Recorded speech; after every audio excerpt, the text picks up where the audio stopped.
जी। अच्छा, अब हम यहाँ पहुँच चुके थे कि ग़ियासुद्दीन बलबन आ चुका था और उसने जो पर्शियन रस्में हैं, नरोज़ की, सजदा की और बोसा देने की, ये इसने शुरू करवाई हों। और हमने अमीर खुसरो के बारे में डिस्कस किया। कल किसी ने क्वेश्चन किया था कि ये कैसे उर्दू के मतलब मौजूद बने हों। तो एक्चुअली ये चीज़ें इसी तरह जो ज़ुबानें होती हैं, कल्चर्स होते हैं, ये जो चीज़ें इस तरह ही डेवलप होती हैं, इस तरह इवॉल्व होती हैं, इस तरह ये एक किस्म का ना यूँ समझ लें कि रेवोल्यूशन नहीं होता, ये एवोल्यूशन के प्रोसेस से चीज़ें निकलती हैं। तो देखें फिर कुछ अरसे के बाद अमीर खुसरो ने अच्छा उस ज़ुबान में उर्दू को नाम उर्दू नहीं था, वो हिंदविया या इस तरह कुछ नाम था वो। तो ख़ैर हम ग़ियासुद्दीन बलबन के बारे में डिस्कस कर रहे थे। ग़ियासुद्दीन बलबन जो था उसने ही adopted the policy of blood and iron. ये एक पॉलिसी है जो सल्तनत के अंदर अक्सर इस्तेमाल की जाती है। और ये जो पॉलिसी है इस पॉलिसी में होता यूँ है कि या मेरी जो सरदारी है या मेरी लीडरशिप है उसको आप तस्लीम करें, अदरवाइज़ आप जंग के लिए तैयार रहें। तो ये तो इसने ये पॉलिसी इख्तियार की हो। अब देखें 20 साल के जो 26 साल की जो खाना जंगी थी दरमियान में ना, उस दरमियान में ऐसा हुआ कि बहुत सारे सरदार, बहुत सारे जो लोग थे, बहुत सारे जो गवर्नर्स थे, उन्होंने उनके खिलाफ गद्दारी शुरू कर दी हो। तो अब ग़ियासुद्दीन बलबन ने जब इक़्तिदार सँभाला तो उसने कहा कि यार मतलब आप दोबारा से मेरी उस जो सल्तनत दिल्ली है उसके अंदर आ जाएँ, वरना लड़ाई के लिए तैयार हो जाएँ। तो उसने लड़ाइयाँ इसके लिए की भी सही हो। अच्छा, वो उसके यहाँ एक वो थी कि वो हमेशा जितनी भी लीडरशिप थी, वो सारी अपनी ख़ानदान के अंदर रखता था वो। या अपनी चीज़ें तो लोगों के पास ही रखता था। इवन सुप्पा सलारी जो थी, वो भी अपने पास वो रखता था। जो सुप्पा सलारी अपने बेटे या इस तरह उसका वो था। तो उसका एक बेटा था मोहम्मद नाम था उसका और उसका गुलाम था तुगरल के नाम से वो। ये वो अर्तुगरल नहीं है, ये तुगरल है। ये भी तुर्किश नस्ल का था। उसने इन दोनों को भेजा मंगोल जो था उससे लड़ाई करने के लिए, कोई सरदार था मंगोल। वहाँ पे उसका जो बेटा था वो मर गया, तो उसके बेटे की जो डेथ है उसका इसके इतना असर पड़ा उसके कि जिस साल उसका बेटा मोहम्मद जो था उसकी डेथ हुई हो, उसका कत्ल हुआ उस मंगोल के हाथों, तो उसी साल 1287 में बलबन जो था उसकी वफ़ात हो गई हो। तो ये जो था बलबन ग़ियासुद्दीन जो बलबन था इसके बारे में हम डिस्कस कर रहे थे। ग़ियासुद्दीन बलबन के बाद कुछ अर्सा तक जो है ना ये जो स्लेव डायनेस्टी है, ख़ानदान ग़ुलामा जो है इसकी सल्तनत रही हो। तकरीबन 2 इतना अर्सा नहीं था, 4-5 साल ही था वो। और इसके जो बलबन के पीछे जो एंसेस्टर थे इसके वो इतने काबिल नहीं, इतनी अहल नहीं थी कि उसको सँभाल सकते हो। देन इसके अंदर ही अपने जो लोग थे, अपने जो गुलाम थे वो कौन थे, वो नेक्स्ट आगे हम स्टडी करेंगे नेक्स्ट स्लाइड के अंदर। तो उन्होंने गद्दारी कर दी और जो स्लेव डायनेस्टी थी उसका खात्मा हो गया। तो नेक्स्ट जो डायनेस्टी थी वो खिलजी डायनेस्टी थी। जलालुद्दीन खिलजी जो था ये स्लेव डायनेस्टी का एक गवर्नर था, उसका एक गुलाम था। वहाँ उसने उनसे वो ओवरथ्रोन कर दिया और जब ओवरथ्रोन किया उसने तो खिलजी डायनेस्टी की यहाँ पे बुनियाद पड़ी। जो खिलजी डायनेस्टी थी तकरीबन 30 साल तक रही, 1290 से लेके 1320 तक जो खिलजी डायनेस्टी थी इसका यहाँ पर इसके अंदर मेन जो लोग थे वो जलालुद्दीन खिलजी, अलाउद्दीन खिलजी और खुसरो खान जो थे ये मेन लोग थे इस सल्तनत के अंदर जो जिन्होंने पार्ट लिया। जो इसके वो रहे, हम एक के बारे में अब स्टडी करते हैं। जी, Jalaluddin Firoz Khilji, founder of Khilji dynasty Jalaluddin Firoz Khilji. ये 1290 से लेके 1296 तक ये इक़्तिदार के पास रहा, यानी 6 साल इसने इक़्तिदार 6 साल इसने हुकूमत की है। और इसके बारे में हम पढ़ते हैं थोड़ा-सा। 1294 में उसने अच्छा इसने जो मैंने बताया ना कि बागी था, रिबेलियन था कि इसका जो आखिरी सरदार था, आखिरी जो एम्पायर था, आखिरी जो हुक्मरान था लो उसका ख़ानदान गुलामा का स्लेव डायनेस्टी का। तो इसने वहाँ से एक वो सँभाली थी अपनी गवर्नरशिप या अपनी जो गवर्नरशिप मैं बार-बार कह रहा हूँ जो जो हुक्मरान का लिए थे उसने वहाँ से लिया था। फ़िरोज़ नाम था इसका और उसने जलालुद्दीन जो अपने नाम के साथ टाइटल अपना खुद से इसने लगाया। फ़िरोज़ खिलजी बेसिकली इसका नाम था। 1294 में इसने इसका दामाद था एक और नेफ्यू भी था इसका। उसको रामचंद्र एक इलाका है, ठीक है? और वहाँ भेजा अपने नेफ्यू, और उसके जो दामाद था, उसका नेफ्यू, उसका नाम था अली गुरशप। उसने उसको भेजा रामचंद्र में, और रामचंद्र का एक रूलर था दिवागिरी के वहाँ पर जाओ और उसको हमला करो और उस सल्तनत को अपने अंडर लेकर आओ। और ये जो इलाका है आज का जो मॉडर्न हैदराबाद दक्कन है, हैदराबाद के साथ दक्कन का जो इलाका है, ये यहाँ पे मौजूद है, ये इलाका आज के। अच्छा, खुद उसने उसको वहाँ भेज दिया, और खुद मंगोल जो थे उनके साथ इसकी लड़ाइयाँ होना शुरू हो चुकी थी। ये इसने बहुत सारे मंगोलों को शिकस्त दी थी और बहुत सारे मंगोलों को उसको अरेस्ट किया था। यानी यूँ समझिए आप कि ये पहले, इससे पहले स्लेव डायनेस्टी के अंदर अल्तमश ने अपनी कमाल और शायरी से ख्वारज़मी को अपने अंडर ना आने दिया, अपने सल्तनत के अंदर खुद उसको उसकी मतलब अ, उसको उसकी उसको पनाह नहीं दी उसने, और अपने आप को बचा लिया। यहाँ पे उसने जो खिलजी थे इन्होंने वो काम तो नहीं किया, लेकिन लड़ाइयाँ वगैरह करके, और इनको लड़ाइयाँ करनी पड़ गई थी क्योंकि मंगोल जो थे वो आए दिन मजबूत होते जा रहे थे। तो उसने तो लड़ाइयाँ वगैरह करके, तो जो रियासत है, दिल्ली की रियासत जो थी, वो हिंदुस्तान जो था, इसको जो खिलजी थे या ये जो ख़ानदान गुलामा के जो लोग थे, उससे बचाया हुआ था इन्होंने। तो अच्छा, अब वापस जाएँ उसकी तरफ हम, अली गुरशप की तरफ से। अली गुरशप जो था, जैसे ही उसने वहाँ पे फ़तह हासिल की हो, तो फ़तह हासिल करने के बाद वो जो वहाँ से माल-दौलत जो उसने लूट के लेके आया था, जो उसने मतलब जो माल-दौलत इकट्ठा किया था उसने वहाँ से, तो वो वापस लेके आ रहा था सुल्तान को दिखाने के लिए। रास्ते में कारा का एक इलाका है, वहाँ जब पहुँचा वो, तो उसने क्या किया कि जलालुद्दीन ख्वाज़मी जो है, सॉरी जलालुद्दीन ख्वाज़ कह रहा हूँ, जलालुद्दीन फ़िरोज़ खिलजी जो है, उसको पैगाम भिजवाया कि अलीजा आप आ जाएँ यहाँ पे, मैं आपको यहाँ पे मतलब दिल्ली से निकल आएँ और यहाँ पर आएँ, आपका जो माल-दौलत आपके लिए आया है, आप इसको देखें।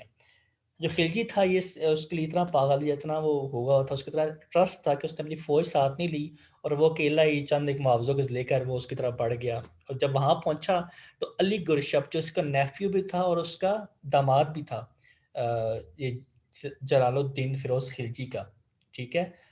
उसने क्या किया, उसको कत्ल कर दिया और खुद सुल्तान बन गया। उसके जो टाइटल उसने चूज़ किया अपने लिए, अलाउद्दीन खिलजी का उसने अपने टाइटल चूज़ कर लिया।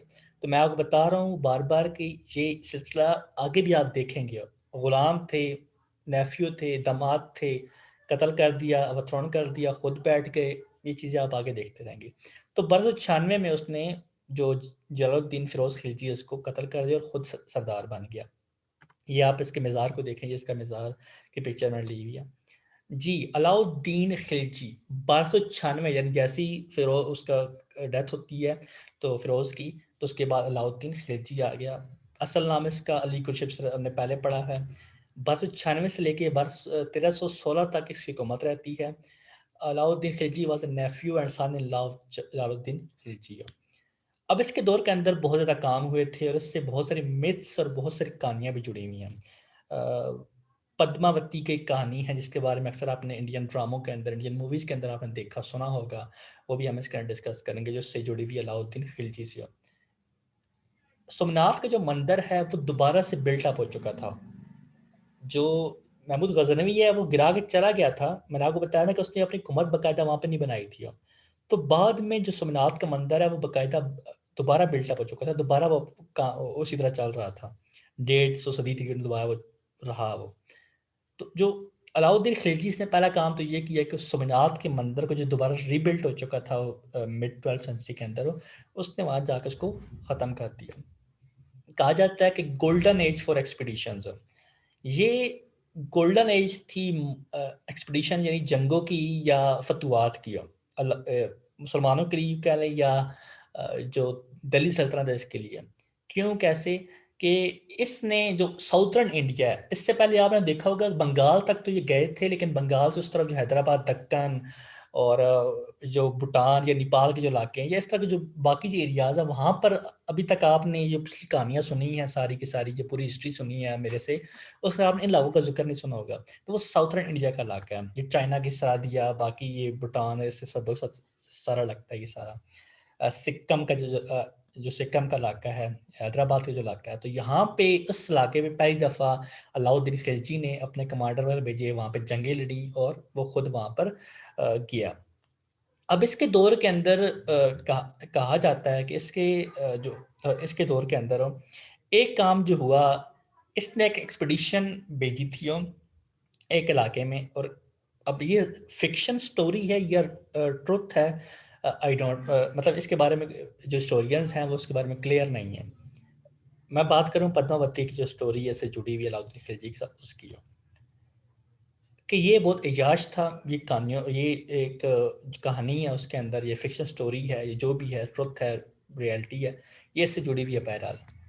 कि ये बहुत एजाज था। इसने सुना कि पद्मावती जो है ये मेवाड़ की जो रानी है वो बहुत खूबसूरत है। इसका कोई इरादा नहीं था वहाँ पे जंग करने का।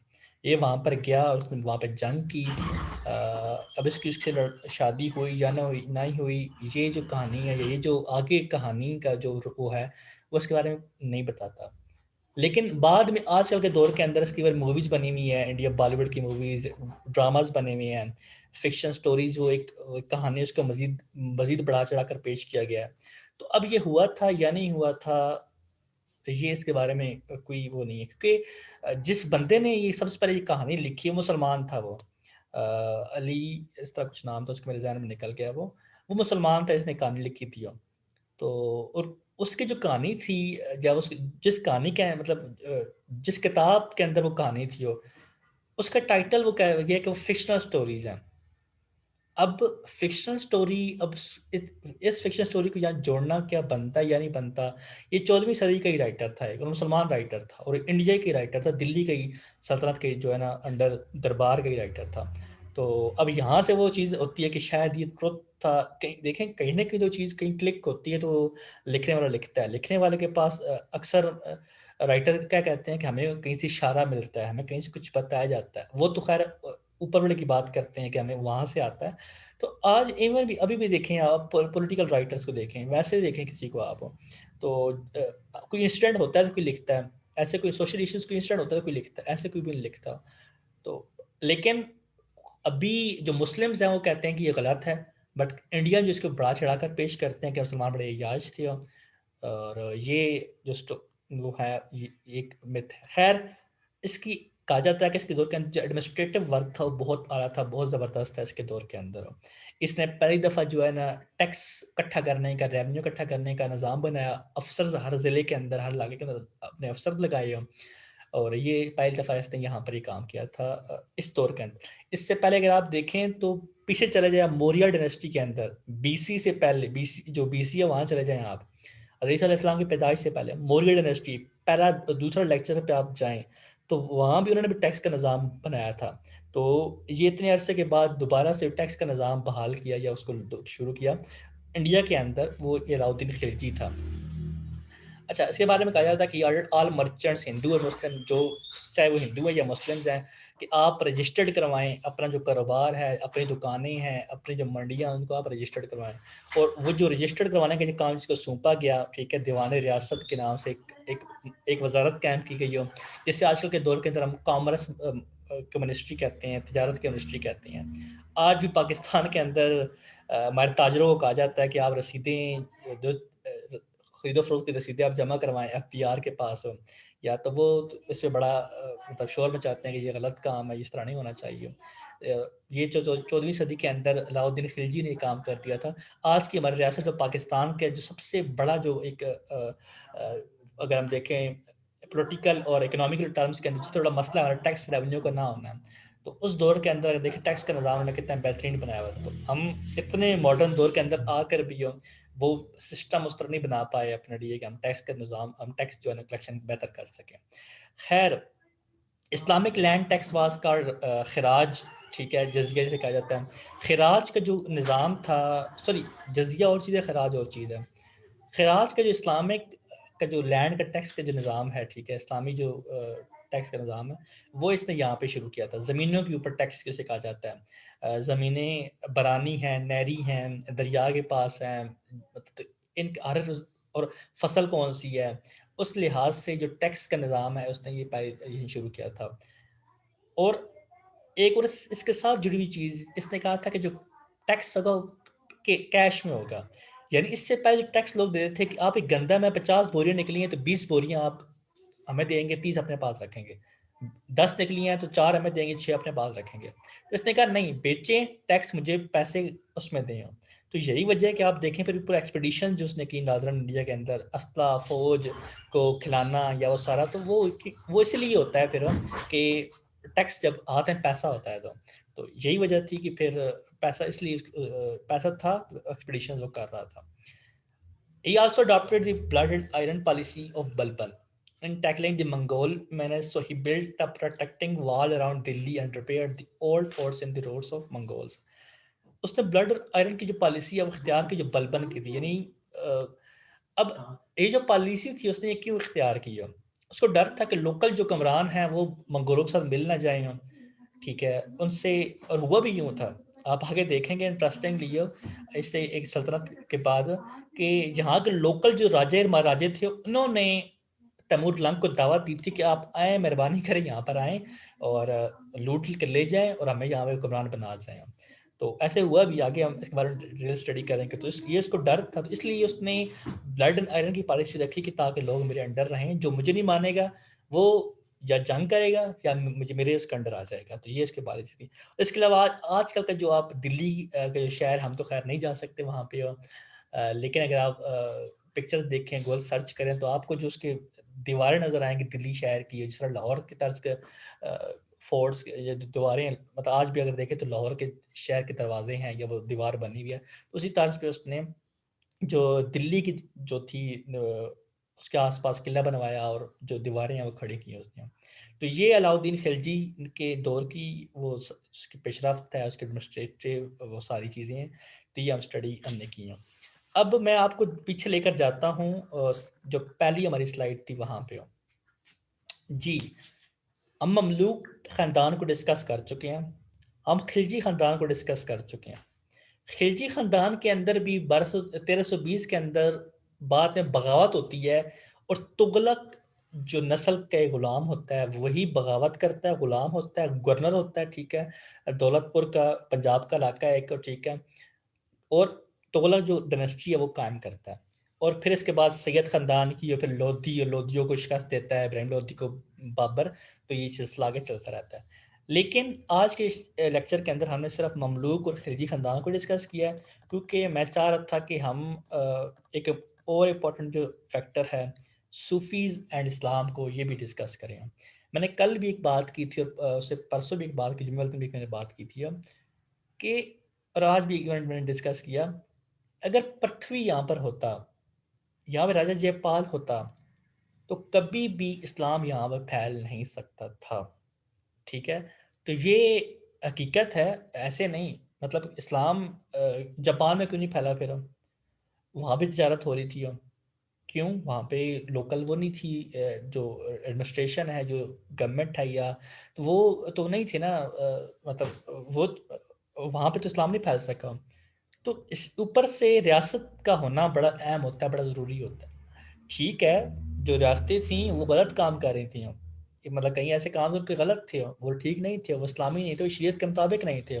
आपने ये पूरी, मैंने आपको बताया दोनों डायनेस्टीज़ का बताया, मैंने कहीं भी ज़िक्र नहीं किया कि शरीयत पे ऊपर काम कर रही थी। जो लॉ ऑफ लैंड था वो शरिया था, ऐसा बिल्कुल भी नहीं था। इवन ये जो बुज़ुर्ग थे, ठीक है, अब इन बुज़ुर्गों की हमायत लेना या इनका पास वो करना, इनको सपोर्ट करना या इनकी उर्स वगैरह करवाना, ये उन सुल्तानों की मजबूरियाँ होती थी, क्योंकि उन्होंने अवाम की वो अप्रिसिएशन लेना ज़रूरी होता था उनके लिए। लेकिन कई ऐसे मौके भी आए तारीख के अंदर कि इन्हीं बुज़ुर्गों, यही बुज़ुर्ग जो बुज़ुर्गान दीन थे, सुल्तानों के खिलाफ खड़े हो गए थे।